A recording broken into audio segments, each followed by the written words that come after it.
میرے شوہر نے مجھے نشے کا ایسا عادی بنایا کہ جب تک میرا شوہر گولی کھا کر میرے قریب نہ آتا تو مجھے سکون نہ ملتا اور 1 گھنٹہ میں لیٹی رہتی۔ ایک رات سوچا شوہر کو 2 گولیاں کھلا کر دیکھتی ہوں۔ اس رات مجھ سے صبر نہیں ہو رہا تھا، لیکن جب 1 گھنٹہ گزرنے کے بعد بھی میرا شوہر فارغ نہ، میں ایک غریب گھر سے تعلق رکھتی ہوں۔ میرے علاوہ میرے 2 بھائی تھے۔ ہم ایک گاؤں کے کچے مکان میں رہا کرتے تھے۔ میں ان سب سے بڑی تھی۔ میں نے اپنی زندگی میں دکھ اور تکلیفوں کے علاوہ اور کچھ نہ دیکھا۔ میرے ابا جان محنت مزدوری کیا کرتے تھے اور وہ برے کاموں سے کوسوں دور رہا کرتے۔ میرے پھپھو کا بیٹا ذیشان مجھے بے حد پسند تھا۔ ہم دونوں کا بچپن ساتھ میں گزرا تھا۔ جیسے جیسے بڑے ہوتے گئے ہمارے جذبات ایک دوسرے کے لیے مضبوط بنتے چلے گئے۔ ابا جان ہمارے لیے فیکٹری میں زیادہ وقت لگانے لگے۔ سردیوں کی سرد راتوں کو وہ اکثر گھر پر لیٹ آیا کرتے، مگر اس سے بھی ہمارا گزر بسر بے حد مشکل تھا۔ میں نے پڑھائی تو حاصل کرنا چاہتی تھی، مگر ان حالات میں میرا ایسا کرنا ناممکن تھا۔ میں نے میٹرک کر رکھا تھا، اس لیے میں اپنے دوسرے بھائیوں کو خود گھر پر پڑھایا کرتی۔ ادھر ابا ہمارے حالات سے بے حد پریشان تھے۔ ان کا ایک دوست نشے کا عادی تھا۔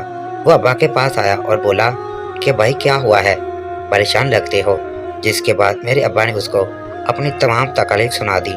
وہ بجائے احساس دلانے کے میرے ابا کو اپنے ساتھ لے گیا۔ وہ ایک گودام تھا۔ وہ میرے ابا کو ایک ایسے شخص کے پاس لے گیا جو غلط طریقے سے کام کرواتا اور اس کے بدلے انہیں بھاری رقم ادا کرتا۔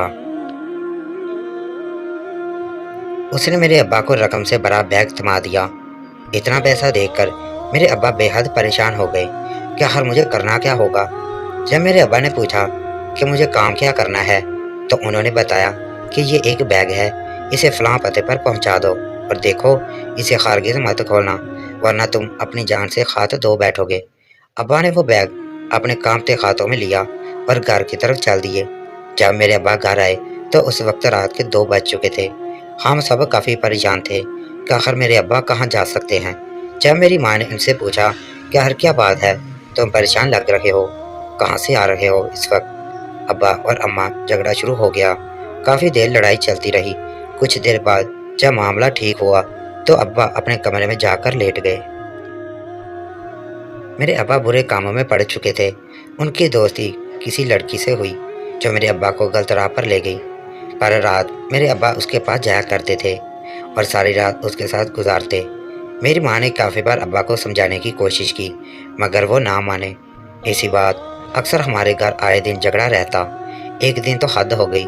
اب اماں اس قدر تشدد کر رہے تھے کہ جیسے کوئی جانور ہو۔ کافی دیر بعد ابا خود گھر سے باہر چلے گئے۔ اس طرح میری اماں کی جان چھوٹ گئی۔ ابا کو ہماری ذرا بھی پرواہ نہ رہی۔ اماں جب بھی ہمارے بارے میں بات کرتی تو وہ غصے سے لال پیلے ہو جاتے اور پھر سے اماں پر تشدد کرتے اور انہیں کہتے میں کیا کر سکتا ہوں، میں جو کر رہا ہوں وہ مجھے ٹھیک لگتا ہے اور تم اپنی اولاد کو سنبھالو۔ میری اماں لگاتار روتے چلی جا رہی تھی اور ہاتھ جوڑ کر کہہ رہی تھی کہ دیکھو اپنی بیٹی اور اپنے بیٹوں کا مستقبل خراب مت کرو، مگر میرے ابا کو یہ بات بالکل سمجھ نہ آتی تھی۔ اب ہمارے گھر کے حالات اور بھی بگڑنا شروع ہو گئے۔ میں من ہی من میں سوچتی کہ میرے ابا کو پتہ نہیں کیا ہو گیا ہے اور خدا نہ خواستہ اگر میرے ابا کو کچھ ہو جاتا ہے تو ہم سب کا کیا ہوگا۔ میری خوبصورتی میری بربادی کا سبب بنی۔ ذیشان اب مجھے پسند کرنے لگا تھا اور میں سارا دن ان کے گھر رہا کرتی اور وہ بھی کام سے جلدی گھر آ جایا کرتا تھا۔ ہم دونوں کا بچپن اب محبت میں بدل چکا تھا۔ ایسے میں میرے ابا میرا رشتہ اپنے دوست کے بیٹے کے ساتھ کر دیا۔ میں تو صرف اسے اپنا دوست مانتی تھی مگر وہ تو کچھ اور ہی سمجھتا رہا۔ ایک دن کام سے وہ جلد آ گیا اور روزانہ کی طرح اس وقت گھر پر کوئی موجود نہ تھا تو مجھ سے اپنی محبت کا اظہار کرنے لگا۔ اوپر سے میرے ابا وہاں آ گئے۔ انہوں نے مجھے تو کچھ نہ کہا اور گھر جانے کا کہا اور ذیشان کو مارنے لگے۔ ذیشان کو یوں مار کھاتے دیکھ کر مجھ سے برداشت نہ ہوا اور میں گھر کی طرف بھاگ گئی۔ یوں اب مجھ پر پابندیاں لگانا شروع ہو چکی تھی۔ مجھے گھر سے باہر تک نہ نکلنے دیا جاتا تھا۔ تھوڑے دن بعد مجھے ذیشان کی فکر ہونے لگی۔ ایسا کیا ہو گیا تھا کہ انہوں نے ذیشان کے ساتھ، مگر یہی سوچ کر خود کو تسلی دی کہ ذیشان نے جو خود غلط کیا۔ چند دن گزرے ہی تھے کہ میرے ابا کا دوست اور اس کی بیوی ہمارے گھر آئے۔ ان کا شہر میں اپنا گھر تھا اور وہ ساری سہولیات تھیں جن کی انسان خواہش کر سکتا ہے۔ وہ ہمارے گھر پر اپنے بیٹے کے لیے رشتے کی بات پکی کرنے آئے تھے۔ میں اب بے حد حیران ہو چکی تھی کہ کیا ہو رہا ہے۔ میں کچھ نہیں جانتی تھی کہ میرے ساتھ کیا ہونے والا ہے۔ میں اب اس غربت کے ماحول سے بے حد تنگ آ چکی تھی۔ میں نے بھی سوچا کہ چلو جو ہونا تھا وہ ہو چکا، اب آگے کی زندگی سکون سے گزاروں گی۔ ابا تو نشے میں رہتے تھے، اس لیے میری اماں اس لڑکے کے بارے میں دریافت کرنا شروع کیا۔ جب معلوم ہوا تو پتہ لگا کہ یہ لڑکا بھی نشہ کرتا ہے۔ جب میری ماں نے مجھے یہ بات بتائی تو میں کہنے لگی میں اس شخص سے شادی نہیں کروں گی، جس پر میری اماں کہنے لگی کچھ نہیں ہوگا، تمہارے ابو بھی تو نشہ کرتے ہیں۔ یہ سن کر میں پھر خاموش ہو گئی۔ کچھ ہی دن بعد میری شادی تھی۔ شادی کا خرچہ میرے سسرال والوں نے کیا تھا۔ شادی کی پہلی ہی رات میرا خامد نشے میں دھت تھا۔ جب وہ کمرے میں آیا تو میرا گھونگھٹ اٹھا کر غلط حرکات کرنے لگا۔ ایک نئی نویلی دلہن کی خواہش ہوتی ہے کہ اس کا خامد اس سے پہلے محبت کی باتیں کرے اور پرسکون ماحول فراہم کرے، مگر میری قسمت میں نے خود کو سمیٹنے کی کوشش کی اور خود سے کہنے لگی صبح ہوتے ہی میں اس سے بات ضرور کروں گی اور وہ ضرور میری بات سمجھ جائے گا۔ اگلی صبح میں نے اس کے سامنے یہ بات رکھی کہ وہ نشہ نہ کرے، جس پر وہ مجھ سے کہنے لگا دیکھو میں کوشش کروں گا یہ سب چھوڑنے کی۔ میں نے ان سے کہہ دیا کہ طارق جو مرضی ہو جائے، آپ گھر سے سیدھا کام پر اور کام سے سیدھا گھر آیا کریں گے۔ اس طرح وہ نشے سے دور ہوتا گیا۔ 1 سال بعد میری بیٹی ہوئی، جس پر میں اسے شوہر خفا ہو گیا اور اس بات پر مجھ سے جھگڑنے لگا۔ وہ چاہتا تھا کہ اس کا ایک بیٹا ہو، مگر خدا کی مرضی۔ چند دن تک میرا شوہر ناراض رہا، مگر پھر ایک دن میں نے اسے سمجھانے کی کوشش کی کہ دیکھو طارق، جو ہوا خدا کی مرضی سے ہوا، آگے جو ہوگا وہ بہتر ہوگا۔ یہ کہہ کر میں نے اسے منا تو لیا، مگر کچھ عرصہ اس کا برتاؤ مجھ سے بدلنے لگا۔ وہ پھر سے نشے کا شکار ہو رہا تھا۔ جب بھی کوئی شخص پریشان ہو تو وہ نشے کا سہارا لیتا ہے۔ میرے شوہر نے بھی یہی کیا۔ میرے شوہر نے مجھے بے وجہ طلاق کی دھمکی دے کر مجھے میرے گھر بھیج دیا۔ میں بے حد ڈر گئی تھی اور سمٹ کر رہنے لگی، کوئی غلطی نہ ہو جائے جس وجہ سے طارق مجھے طلاق دے دے۔ ذیشان مجھے کال کی، اس نے فون پر السلام علیکم کہا۔ وعلیکم السلام کہنے کی دیر تھی میں نے اسے پہچان لیا اور فوراً بولی ذیشان یہ تم ہو کیا؟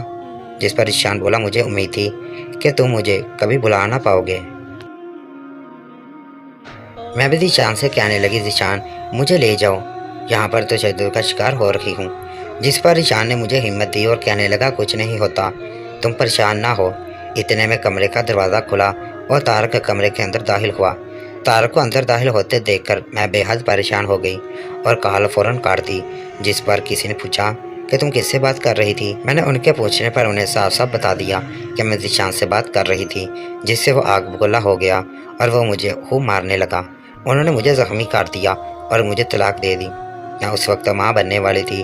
مجھے امید تھی کہ اس پر ہمارے ہاں بیٹا ہوگا تو طارق اس سے بے حد خوش ہو جائے گا، مگر اس کے آنے سے پہلے ہی طارق میرے ساتھ ہر طرح کا رشتہ توڑ چکا تھا۔ میں نے اب عدت پوری کرنے کے بعد ذیشان سے شادی کر لی۔ چند ہفتے بعد میری طبیعت اچانک خراب ہو گئی۔ ذیشان مجھے فوراً ہسپتال لے گیا، جہاں میرا آپریشن ہوا اور میرے ہاں ایک ننھا منا سا بیٹا پیدا ہوا۔ میں بے حد خوش تھی۔ جب یہ بات میرے شوہر طارق کو پتہ چلی تو وہ دوڑتا ہوا میرے پاس چلا آیا، کہنے لگا مجھے میرا بچہ دے دو۔ جس پر میں رونے لگی اور کہنے لگی اس بچے پر اب تمہارا کوئی حق نہیں، یہ میرا اور ذیشان کا بیٹا ہے۔ جس پر طارق گر گرا کر معافی مانگنے لگا اور کہنے لگا دیکھو تم میرا بیٹا مجھے دے دو، تم جو کہو گی میں تمہیں دوں گا۔ مگر میں نے صاف انکار کر دیا اور ذیشان اسے دھکے دے کر وہاں سے نکال دیا۔ اب ہم ہنسی خوشی زندگی گزار رہے ہیں۔ چند دن بعد مجھے معلوم ہوا کہ میرے شوہر طارق نے خودکشی کر لی ہے۔ کیا فائدہ ایسے پچھتاوے کا؟ اگر انسان کوئی بھی فیصلہ سوچ سمجھ کر کرے تو ایسے حالات پیدا ہی نہ ہوں۔ شوہر کو چاہیے کہ وہ اپنی بیوی پر مکمل اعتماد رکھے اور بیوی بھی اس کے اعتماد کا ناجائز فائدہ نہ اٹھائے۔